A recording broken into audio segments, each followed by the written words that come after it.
Hi everybody, today I'm going to show you how to prepare wheat halwa.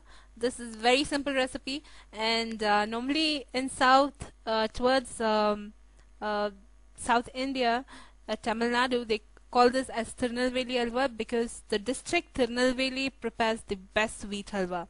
And this is something that I really love to have during rainy days. It's very simple recipe but a lot of time consumption process. I'm not doing the traditional way though. It is a bit off track, but you will get the best results, trust me.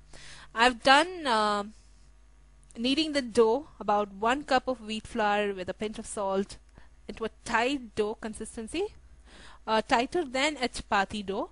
And then I'm going to fill that dough with water and allow that to soak for 2 hours. Now what this does is it's going to remove the gluten from the flour, and you're going to have the wheat, just the wheat.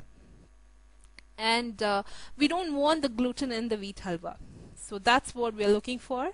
And after 2 hours I'm just going to remove all the gluten from the wheat, and I'm just going to make sure the entire wheat has dissolved completely in the water, and we are just left out with the gluten. And now what I'm going to do is I'm just going to strain this and reserve the wheat separately, and I'm going to remove the gluten. So as you see, I have gone ahead and strained that using a sieve, and there is a little bit of the wheat still remaining in that dough. There you can see in that gluten, and I'm just going to make sure that we are not going to waste any of that wheat. So I'm just going to add a little bit of extra water and make sure I remove the entire wheat from the gluten, if that makes sense, and strain that again. So the recipe in detail is on my blog. Blog link will be posted in the description box below.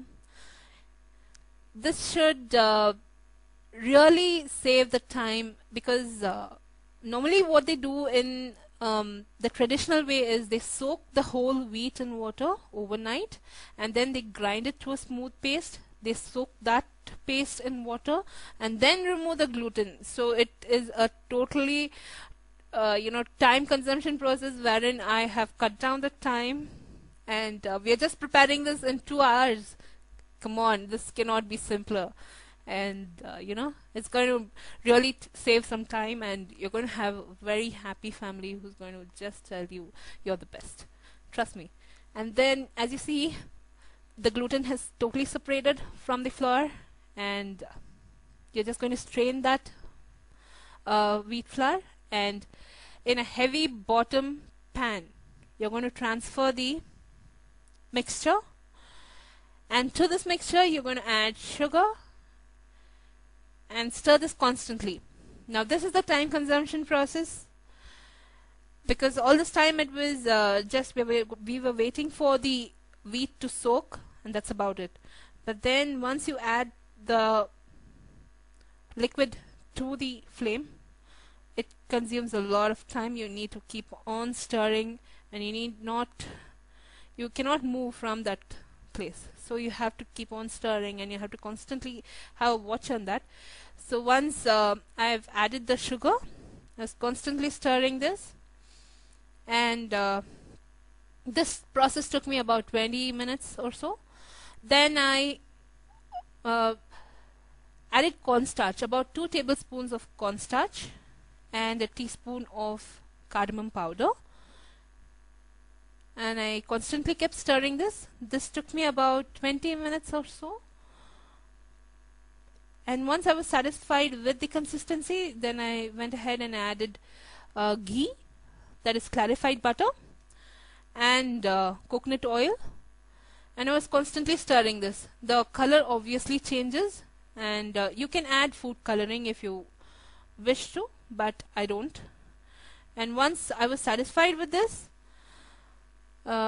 you can add extra cardamom powder if you wish to.